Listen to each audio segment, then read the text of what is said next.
Hello friends. स्वागत करता हूँ आप सबका मेरे इस YouTube channel let's learn English पर। दोस्तों, आज मैं आप लोगों के लिए एक नया पैसेज लाया हूँ जिसे हम इंग्लिश में अनुवाद किया गया है। उसको समझेंगे कि कैसे कौन से ग्रामर का रूल अपनाया गया है, एक एक वर्ड मीनिंग का क्या अर्थ है। ये सब को बहुत बारीकी से समझने की कोशिश करेंगे। ठीक है दोस्तों, जैसा कि आप लोग बता दो दोस्तों, यदि इंग्लिश में आप कमज़ोर हैं, हिंदी से इंग्लिश में या इंग्लिश से हिंदी में अनुवाद करने में या इंग्लिश बुक पढ़ने में या न्यूज़पेपर पढ़ने में आपको बहुत दिक्कत होती है, तो बिल्कुल आप मेरे इस यूट्यूब चैनल से जुड़ सकते हैं। मैंने अपने यूट्यूब चैनल पर ग्रामर को बेसिक से स्टार्ट कर दिया है, टेंस से स्टार्ट कर दिया है और न्यूज़पेपर के क्लिप भी मैंने स्टार्ट कर दिया है। जो मेन आप न्यूज़पेपर नहीं पढ़ पाते हो इंग्लिश का, वो भी मैंने स्टार्ट कर दिया है। एनसीईआरटी बुक्स इंग्लिश में है, उसको कैसे पढ़ेंगे ये भी सब मैंने स्टार्ट कर दिया है। तो आप बिल्कुल English speaking, English grammar, translation, आप इंग्लिश के बारे में बारीकी जानकारी आप यहाँ से सीख सकते हैं। तो आइए दोस्तों, हम लोग स्टार्ट करते हैं। ये अपना एक पैसेज दिया गया है, क्या कहा जा रहा है, ध्यान से देखिएगा। इन द एशियन टाइम, प्राचीन समय में, एंशियंट में से होता है प्राचीन, ओके, यानी एंशियंट टाइम यानी प्राचीन समय या प्राचीन काल में, ओके। अ किंग, एक राजा, नेम्ड, नाम था विक्रमादित्य, विक्रमादित्य नाम था। यानी प्राचीन काल में एक राजा था जिसका नाम क्या था, named Vikramaditya. Ruled this country, यानी रूल्ड मतलब क्या होता, शासन करता था दिस कंट्री, इस देश में। अब देखिए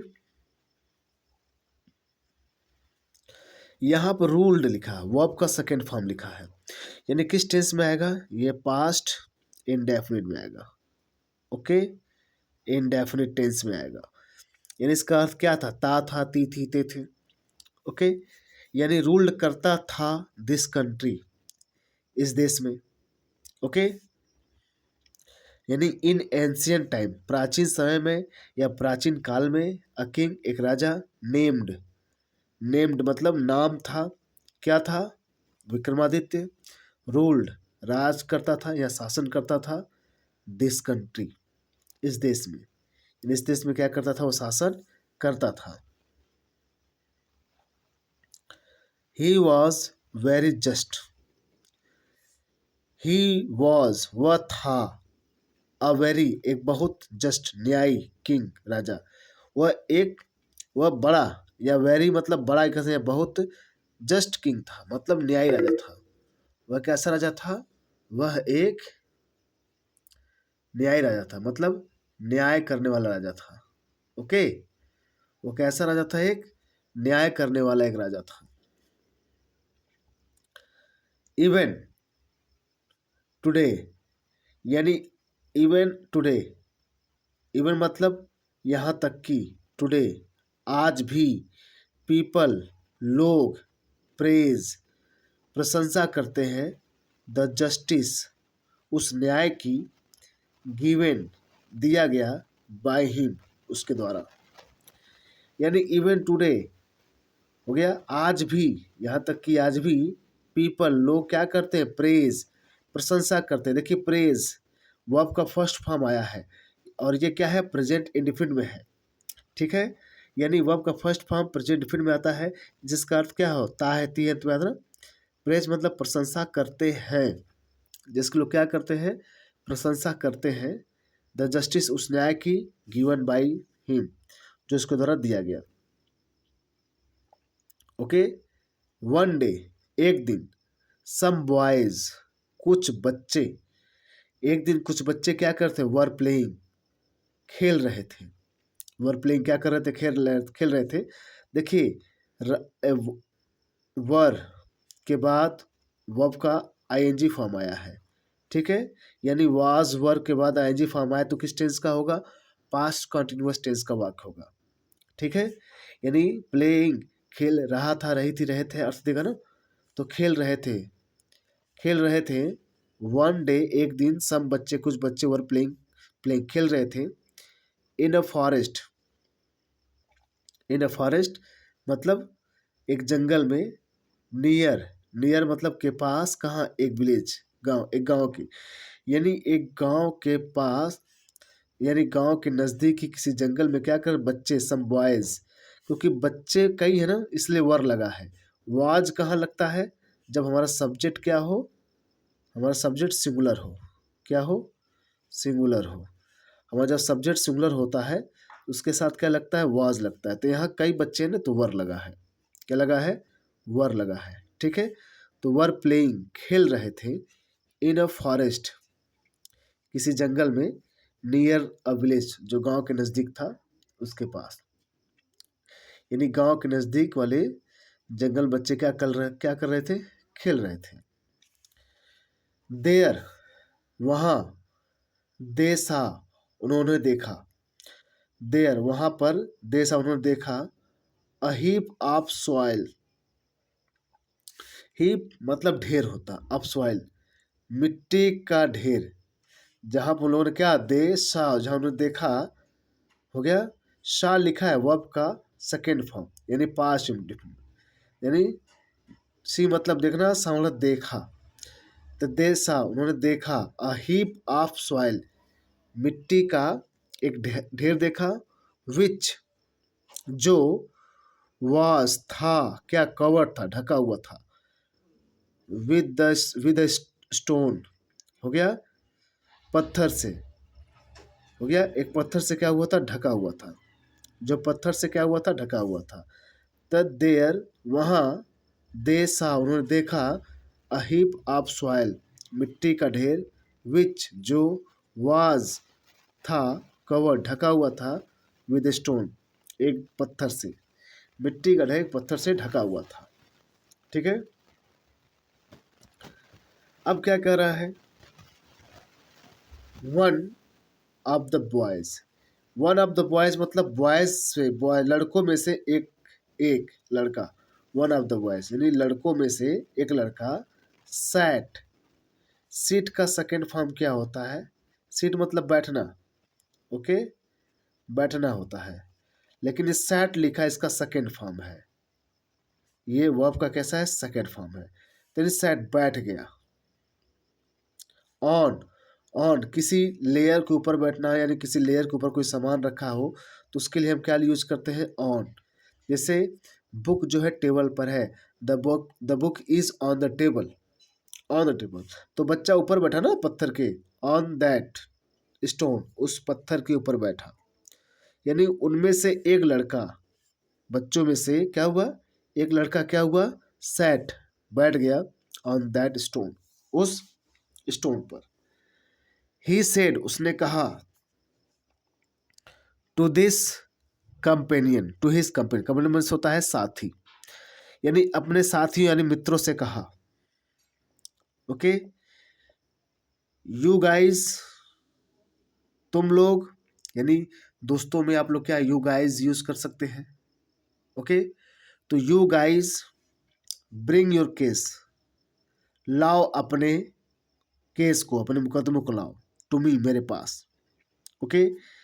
आप लोग या तुम लोग, you guys bring your case, लाओ अपने मुकदमे को, केसेस को, टू मी मेरे पास, ओके। अब देखिए, आई विल डू जस्टिस, देखिए मैं, विल मतलब कहाँ होता है, विल या सेल के उस फ्यूचर टेंस में होता है, जिसका अर्थ गा गेगी फ्यूचर में आता है, ठीक है। तो आई विल डू, मैं करूँगा क्या, जस्टिस, मैं न्याय करूँगा, मैं क्या करूँगा, मैं न्याय करूँगा, ठीक है।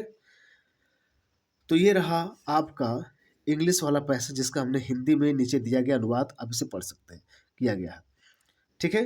तो अब देखिए दोस्तों, अब इसे ट्रांसलेट करने के लिए आता है, आप लोग 11th में है, क्लास 12th में है या क्लास हाई स्कूल में है, जो भी बच्चे, तो उनके स्कूल में, खासकर यूपी बोर्ड में और हिंदी बिहार वाले में, इसमें आपको ट्रांसलेशन के लिए आता है, 5 या 6 नंबर का जो भी है पूछा जाता है। तो इससे पहले आपको, ट्रांसलेट करने से पहले आपको ग्रामर अच्छी तरह आना चाहिए, क्योंकि जब तक आप ग्रामर नहीं सीखोगे तब तक आपके लिए हमेशा दिक्कत करेगा, ठीक है। क्योंकि बिना ग्रामर के आपको हमेशा परेशानी आएगी। अब जैसे मान लीजिए टेंस को बनाना है इंग्लिश में। प्राचीन काल में विक्रमादित्य नाम का एक राजा था। एक राजा इस देश में राज्य करता था। किस टेंस में? इनको क्या भड़ गया यार। तो इसका सब्जेक्ट कौन है? ओके, पहले मतलब टेंस कौन सा है? करता था, ठीक है, ता था, ती थी, ते थे। ये किस टेंस में है? पास्ट इंडेफिनिट में है। ठीक है, आपको पता होना चाहिए। तो पास्ट इंडेफिनिट टेंस का रूल क्या होता है? सब्जेक्ट प्लस, अगर अफर्मेटिव है तो वर्ब का second form, object plus other word. ये होता है कि नहीं? क्यों? तो प्राचीन काल में विक्रमादित्य नाम का एक राजा इस देश में शासन कौन करता था? विक्रमादित्य नाम का एक राजा। तो क्या बोलेंगे? आप प्राचीन काल में देश पहले लिख सकते हैं, इन एंशियंट टाइम। प्राचीन काल में कौन? अ किंग, विक्रमादित्य नाम का एक राजा, a king named Vikramaditya. Okay, अब क्या है? ये पूरा सब्जेक्ट मान लो, क्या? अ किंग नेम्ड विक्रमादित्य, ये पूरा सब्जेक्ट। अ किंग नेम्ड विक्रमादित्य। विक्रमादित्य नाम का राजा क्या करता था? शासन करता था इस देश में, राज करता था, रूल्ड। देखिए वो आपका सेकंड फॉर्म है ना, ये रूल्ड, रूल्ड दिस कंट्री। इस देश में क्या करता था वो? शासन करता था। गेटिंग? तो शासन करता था वो। अब देखिए वह बड़ा न्यायी राजा था। तो था ना, इसमें कोई क्रिया है नहीं, तो पास्ट सिंपल पास्ट बनेगा क्योंकि कोई क्रिया है नहीं। ता था, ती थी, ते थे, ये कोई पहचान बताता है तो उसको पास्ट पास्ट सिंपल पास्ट बनाते हैं। तो ही वॉज, वह था क्या? एक न्याय राजा था, बड़ा एक, वो बड़ा न्याय राजा था। He was a very just king. He was a very just king. Just मतलब न्याय राजा। आज भी लोग उससे, आज भी लोग उसके न्याय की प्रशंसा करते हैं। अब देखिए ता है, ती है, आ गया, करते हैं, ये प्रेजेंट इंडेफिनिट का वाक्य है। प्रेजेंट में क्या होता है? सब्जेक्ट प्लस हो गया, वर्ब के फर्स्ट फॉर्म में क्या लगाते हैं? एस, ई एस या आई एस लगाते हैं। उसके बाद ऑब्जेक्ट है प्लस अदर वर्ड है। गेटिंग? अगर सब्जेक्ट सिंगुलर होगा तब उसके वर्ब के फर्स्ट में ऐसे एस आई एस लगाएंगे, वरना प्लूरल होगा तो वर्ब का फर्स्ट फॉर्म सिर्फ लिख देंगे। तो देखिए, तो आज भी लोग उसके न्याय की प्रशंसा करते हैं। आज भी, तो आज भी क्या बोलेंगे? Even today. आज भी कौन करते हैं? सब्जेक्ट क्या है? लोग, तो पीपल हो गया। अब लोग बहुत है, प्लूरल है, तो क्या होगा? तो वर्ब फर्स्ट फॉर्म होगा। वर्ब का फर्स्ट फॉर्म है क्योंकि वर्ब पहले से प्लूरल रहते हैं। तो प्रशंसा करते थे, प्रेज, प्रशंसा करते थे। क्या? किसकी? क्या प्रशंसा करते? उसके न्याय की, यानी द जस्टिस, न्याय गिवन बाय हिम, जिसको दिया गया, यानी उसके तरफ जो न्याय दिया गया था, लोग उसकी प्रशंसा आज भी करते हैं। फिर देखिए क्या कहा जा रहा है। एक दिन कुछ लड़के गांव के पास एक जंगल में खेल रहे थे। अब खेल रहे थे, रहा था, रही थी, आ गया। आप पता ही नहीं किस टेंस में है। ओके, तो आपके लिए क्या होगा? दिक्कत होगा। इसलिए आपको जानना होगा, पास्ट कंटिन्यूअस टेंस का वाक्य है ये। तो एक दिन, वन डे, कुछ बॉय, सम बॉयज, हो गया, क्या कर रहे थे? वॉज, सम बॉयज मतलब वर, वाज हो कि वर होगा? सम बॉयज वर होगा क्योंकि प्लूरल है। प्लेइंग, खेल रहे थे, इन अ फॉरेस्ट, एक जंगल में, हो गया, नियर विलेज, जो गांव के नज़दीक में था, मतलब गांव के पास नज़दीक में। वहां उन्होंने मिट्टी का एक ढेर देखा। ये भी पास्ट में देखा, देखा पास्ट रिपीट में है। तो वहां देयर, दे उन्होंने देखा ना, तो सब्जेक्ट क्या है? दे। शा, देखा second form. A heap of soil, मिट्टी का एक ढेर देखा जो पत्थर से ढका होता है। निर्जीव चीज के लिए जब जो लगाना है उसके लिए विच लगाते हैं। क्या लगाते हैं? विच। तो विच वाज कवर्ड, वो ढका हुआ था, विद ए स्टोन, एक पत्थर से। उसमें से एक लड़का लड़का उस पत्थर बैठ गया। यही पास्ट इंडेफिनिट का है। तो उनमें से एक लड़का, तो क्या बोलेंगे? वन ऑफ द बॉयज, उनमें से एक लड़का सैट, बैठ गया, ऑन दैट स्टोन, उस पत्थर पर। ठीक है, अपने साथियों से, उसने अपने साथियों से कहा। तो ही सेट, कहा क्या? टू हिज कंपेनियंस, हुड कंपेनियंस हो गया, कंपेनियंस अपने साथियों से कहा, तुम लोग, यू गाइज हो गया, अपने मुकदमे मेरे पास लाओ, मेरे पास लाओ आदेश दे रहा है, तो किस में होगा, इम्परेटिव सेंटेंस होगा, आदेशात्मक सूचक वाक्य होगा। तो bring your cases to me, मेरे पास, bring your cases to me, अपने केस मेरे पास लाओ, मैं न्याय करूंगा, I will do justice, I will do justice, करूंगा, गा की ये है तो फ्यूचर टेंस में होगा। ठीक है दोस्तों, तो ये रहा आपको हिंदी से इंग्लिश और इंग्लिश से हिंदी। आप पहले इंग्लिश लिखिएगा, फिर हिंदी में ट्रांसलेट करिएगा, फिर हिंदी लिखिएगा, फिर इंग्लिश में ट्रांसलेट करिएगा। अगर आप सचमुच इंग्लिश सीखना चाहते हो तो, अगर नहीं तो भाई आप ऐसे ही पढ़ने पलटते जाएंगे, कभी जीवन में आपको इंग्लिश नहीं आएगी। ठीक है दोस्तों, तो आशा करता हूँ आप लोग समझ आया होगा। मिलते हैं हम लोग नेक्स्ट वीडियो में। मेरे साथ बने रहने के लिए आप लोग का बहुत बहुत धन्यवाद।